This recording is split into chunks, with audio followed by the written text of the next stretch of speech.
Hi, my name is Olivia, and you're watching This Lovely Stitch. Here we create what we love and explore the creative process. So, today I'm going to be going over 10 crafty goals I have for 2026. So, just a little background, I've been crocheting since 2020, and I have been knitting for 10 years now. 11 years now. So I have experience with both crafts, but these are just some things that I want to try out, some new crafts I want to try, and just what's been on my mind to start in 2026. So without further ado, the first goal is to finish more projects. So my biggest issue with knitting and crochet is that I start a lot of projects, but I don't finish a lot of projects. So I want to really finish more projects, and to do this, I plan on just not finishing projects that I'm not involved in, which kind of sounds counterproductive. But if I start a pattern and I realize, I'm not really into it, or I just don't have the time, I'm just going to unravel it, use the yarn for something else, and move on to a project that I am actually passionate about. And another way I plan to meet this goal this year is by also not being a monogamous knitter, but trying to cast on less projects at the same time. So usually I have a crochet project and a knit project on at the same time, and I have at least one that's in a good on the go spot. So for knitting, that would be like a nice stockinette scarf or stockinette part of a pattern where I can just kind of do it mindlessly. For crochet, it would be a project that doesn't have a whole bunch of color changes or is not super big, something I can throw in a tote bag and go with me without having to worry about following a really specific pattern or carrying a bunch of different yarn and materials around. So those are my methods to achieve the goal of finishing more projects. Goal number 2 is to learn stranded colorwork. So I'm really excited and interested in learning this because I have so many colorwork patterns that I really want to try in 2026. If you haven't seen my 26 for 2026 video, go see that. In that video, I just talk about 26 projects I want to make this year, and a lot of them in that video do include colorwork, specifically stranded colorwork. So I think this will really up my knitting. I've only ever knitted using stripes or not really any colorwork techniques, if that makes any sense. So I think learning stranded colorwork will not only make me a better knitter, but also give me the ability to knit more difficult and complex patterns and just be more free in what I'm choosing to make. So anyway, that's goal 2. Goal number 3 is also a knitting goal, and that is to learn how to knit brioche. So I really want to learn how to knit brioche just because I've seen so many pretty hat designs using brioche, and it almost looks to me as a crocheter kind of like crochet. So a lot of times I'll pick a project, whether it's crochet or knit, based on what I'm more comfortable doing. And crocheting with different colors I think is fine. I feel comfortable doing that more or less. But sometimes it can just be really bulky, and I like the way that knitting is just looser. Knit fabric flows better in my opinion. So learning to knit brioche I think will be really helpful because I can have that very delicate and intricate colorwork design without it being super thick and bulky. So yeah, knitting brioche. Goal number 4, I think, is to do tapestry crochet decor. So I said a little bit earlier, I do know how to crochet using different colors and stranded, I don't know if you call it stranded, but stranded colorwork for crochet. I know how to do that, but I've never really done a lot of tapestry crochet. So this is something I've seen so much on YouTube, and I think it's just such a fun idea, and I'm a big Pinterest girly, so I see plenty of designs on Pinterest that I really like. I'll have some on screen, but Hamilton, musical theater. I love musical theater. I actually saw Six and Death Becomes Her on Broadway last year, so that was really fun. So yeah, so many of my interests just kind of align with tapestry crochet that I think it's just time I need to learn it. So yeah, that's goal number 4. And this is just kind of adding on to goal number 4 is this specific tapestry I really want to make because it looks just like my dog Missy. Let's see if she'll come. I think she's in my brother's room. Missy, come. This is Missy. She is okay, Missy. A bit drunk. She is a purebred miniature Australian Shepherd, and she's 2. Listening is not her strong suit. But anyway, I want to crochet a little tapestry of Missy because every time I'm knitting or crocheting, she's sitting on my projects. She's the reason now I have to wash and let roll every single project I make before I wear it or give it to someone, because she's always around with me when I'm crocheting or knitting. So anyway, that is going to be a gift for Missy in 2026. All right, my next goal is to start and finish more gift knits. So this is kind of going along with the first goal of finishing more projects, but I really like making gifts for other people, and that's something I want to get back into in 2026.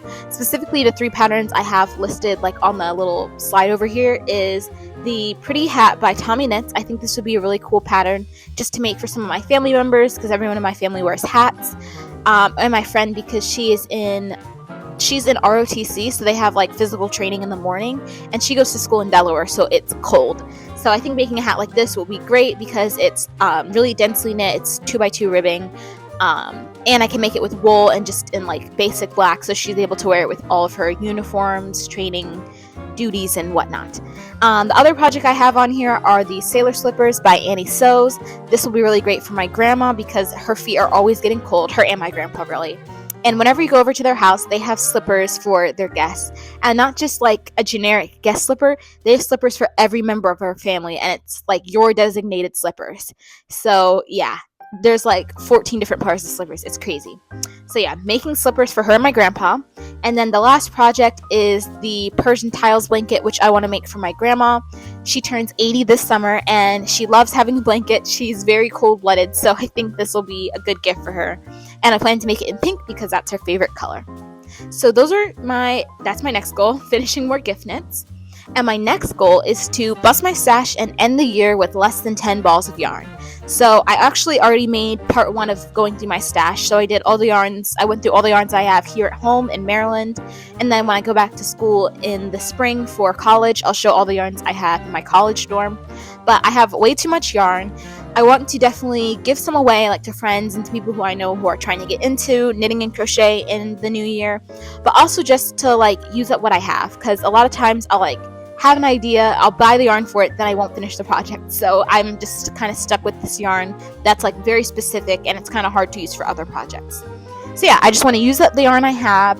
That way I won't feel as bad and I can be more free just to like, okay, this is the pattern I'm making, I'm going to buy the yarn for it and I'm going to use it. So yeah, that's my next goal. After that, this is kind of goes along with gift knitting, but it's not, I wouldn't necessarily say it's a gift because it's not for like people I know, but this is to knit/crochet 3 blankets for Project Linus. So for anyone who doesn't know, Project Linus is a charity organization and they provide security through blankets. That's their like tagline, if you will. And they pretty much accept knit and crochet blankets, and I think also those fleece type blankets, depending on where you live, and they give them to people who are in foster care, going through the adoption process. In my local area, they also give it to preemies at the hospital and like their families. So yeah, this is something I did a lot in high school, and I've kind of fallen away from it just because college life has been busy, and knitting or crocheting a blanket isn't really something I can do on the go. It's kind of a project I have to be in my dorm or like sitting in my room for. But yeah, I'm going to overcome that, and my goal is 3 blankets for this year to donate to Project Linus. My next goal is to start attending a local crafting group. So this is something that I kind of did in 2025. My college, I go to Spelman College. They have a like knit crochet group, but it kind of conflicted with one of my actual classes that I had to go to, so I didn't go as often as I would have liked. So I want to attend more regularly, especially since my new schedule for the spring semester, I don't have a class at that time. So it'd be great if I can try to commit to going more often, or if not that crafting group, maybe finding something else back here in Maryland or in the Atlanta area when I go back to school. So that's my next goal. My next goal, this is a goal I'm really excited for, is to pick up junk journaling. And comment down below if you want to see me cover this on my channel. But I used to be a big bullet journaler, and I kind of fell away from doing that after high school just because I didn't have the time and I didn't really have that many things to write about after high school. So I think junk journaling is a good in-between because I get to collect pieces from my life and put them together. And it's also, from what I understand, not a super expensive hobby since you're using things that you already have and just getting a journal.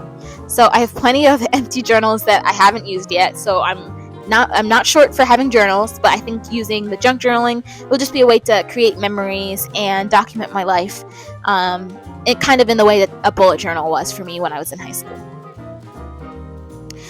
This kind of goes along with junk journaling, and this goal is to start happy mail pen paling with my besties. So, my best friends, we all are like in different states for college and life. So, I'm in Atlanta, Georgia for school. My best friend is in Delaware for school. This is the one who does ROTC. And then my other friend is here in Maryland, but different part of Maryland for school.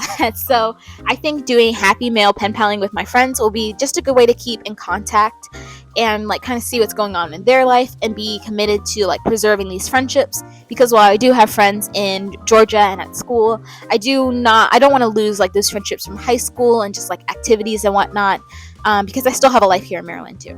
So I think this will be really great, and I think this is also kind of adding on to the junk journaling, because the inspiration I've seen has mostly been like collecting pictures or little mementos from your life to add to kind of add context or dimension to the letters that you're writing.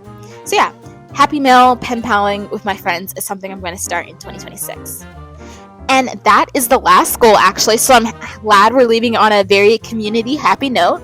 Thank you so much for watching this video. If you liked it, make sure to like, comment, share, and subscribe, and comment down below what are your crafty goals for 2026. What are some new crafts you want to see, some new crafts you want to try, and just what's going on in your life. I'm going to be posting a video soon of new crafts to try in 2026, so make sure to watch that too if you need some inspiration for what you should be trying or what some cool things that are happening in the crafting community. So thank you again for watching, and I'll see you later. Bye bye.